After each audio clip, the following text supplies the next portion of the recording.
नमस्ते दोस्तों, आज मैं झटपट बनने वाला नाश्ता लेकर आई हूँ। आइए चले इससे हम बनाते हैं। इसके लिए सबसे पहले मैंने फ्राई पैन लिया था और उसमें मैंने 2 गिलास पानी ऐड किया था और 1 चुटकी नमक।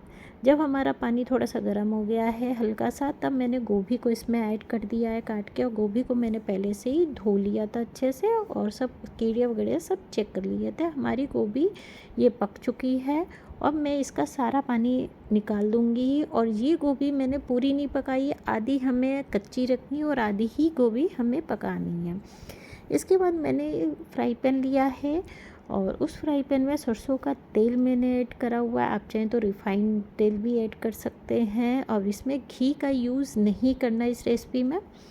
और इसको धीरे धीरे करके मैंने जितनी भी गोभी थी इसमें ऐड कर दी है और हमें स्लो आंच में और या हल्की मीडियम आंच में हमें इसे फ्राई कर लेना है। और हमारी गोभी गोल्डन होने तक बिल्कुल फ्राई हो चुकी है। इसमें मैंने 1 चुटकी चाट मसाला, 1 चुटकी इसमें 1 चुटकी मैंने काली मिर्च और नींबू का रस ऐड किया है और हरी मिर्च आप अपनी इच्छा अनुसार ऐड कर सकते हैं और धनिया से मैंने गार्निश कर दिया है इसमें।